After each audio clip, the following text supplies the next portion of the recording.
जो अमेरिका और Israel Iran पर बहुत बड़ा हमला करने जा रहे थे, वो अमेरिका अब ईरान से तुर्की में बातचीत करने की तैयारी कर रहा है। हैरानी की बात तो ये है कि ईरान ने दो टूक कह दिया है कि अगर 6 फरवरी को बातचीत बेनतीजा रहती है और अमेरिका हमला करता है तो ऐसी स्थिति में ईरान पूरे पश्चिमी एशिया में हमले शुरू कर देगा। खबर तो यहाँ तक आ चुकी है कि ईरान ने इजराइल तक सीधी मार करने वाली लंबी दूरी की बैलिस्टिक मिसाइलों को पहाड़ों पर तैनात कर दिया है। अमेरिका और ईरान एक दूसरे पर हमला करने में रत्ती भर भी रहम नहीं करेंगे। अरब सागर में अमेरिकी आर्माडा यानी युद्धपोत का बेड़ा 20 जंगी जहाजों से ईरान को चारों तरफ से घेर चुका है। उधर ईरान हर तरफ से घिरने के बावजूद अपनी मिसाइल पावर, ड्रोन और लड़ाकू स्पीड वोट से अमेरिकी सेना पर सीधा हमला करने को तैयार है। दावा तो यहां तक किया जा रहा है कि पश्चिमी एशिया में मौजूद अमेरिका के 8 देशों में मौजूद 60 अड्डों पर ईरान अंधाधुंध हमले करने को तैयार बैठा है। कुल मिलाकर 40 से 50 हजार अमेरिकी सैनिक अकेले मिडिल ईस्ट में ही ईरानी हमले के निशाने पर आ चुके हैं।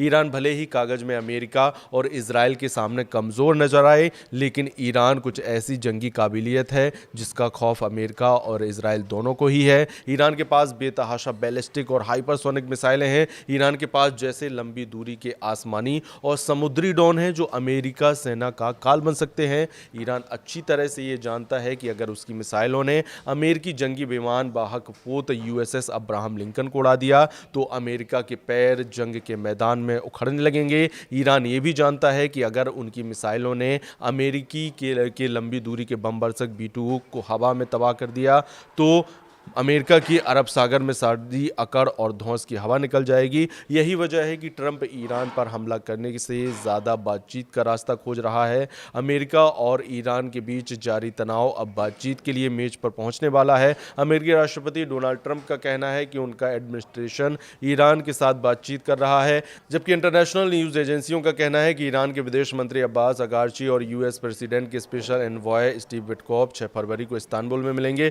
व्हाइट हाउस में रिपोर्टर्स से बात करते हुए यूएस प्रेसिडेंट ने कहा कि बड़े अमेरिकन जहाज ईरान की तरफ बढ़ रहे हैं। उन्होंने ये भी कहा कि ईरान के साथ हमारी बातचीत भी चल रही है, देखते हैं क्या होता है। ट्रंप ने ये भी चेतावनी दी है कि अगर ईरान के साथ बातचीत फेल हो जाती है तो कुछ बुरा हो सकता है। अमेरिकन न्यूज़ वेबसाइट एक्सोनोमोबिल के ईरानी फॉरेन मिनिस्ट्री के 2 सोर्स का हवाला देते हुए दावा किया था कि अब्बास अगारची और स्टीव विटकॉफ ईरान के न्यूक्लियर प्रोग्राम को लेकर इस्तांबुल में बातचीत करेंगे। ईरानी न्यूज़ एजेंसी फोर्स ने एक अनजान ऑफिशियल सोर्स का हवाला देते हुए बताया कि ईरानी प्रेसिडेंट ने ईरान के न्यूक्लियर प्रोग्राम पर अमेरिका के साथ बातचीत शुरू करने का आदेश दिया है। ईरान के सरकारी अखबार ईरान और सुधारवादी डेली शर्क ने भी यही छापा है, लेकिन अगर बातचीत फेल हो गई तो ईरान के टारगेट पर अमेरिकी अड्डे प्राइस टारगेट होंगे। ये बात अमेरिका और इजराइल अच्छी तरह से जान चुके हैं कि अगर ईरान पर हमला किया तो ईरान का पलटवार बहुत ही व्यापक और विनाशक हो सकता है।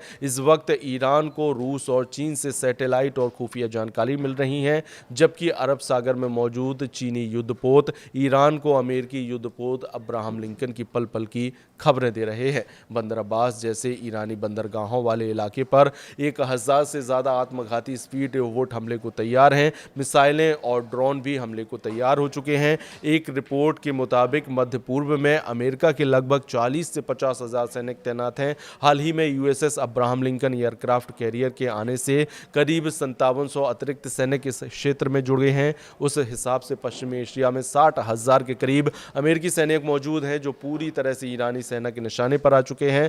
कतर में 10,000, बहरीन में 9,000, कुवैत में 1350, 13,500, इराक में 2500, यूएई में लगभग 5,000, सऊदी अरब में 3,000 के करीब, जॉर्डन में 3,000, सीरिया में 900 अमेरिकी सैनिक ईरानी सेना के निशाने पर हैं और इन्हीं सैनिकों की कब्रें खामनेई ने तेहरान के पास कब्रिस्तान में खुदवा दी हैं।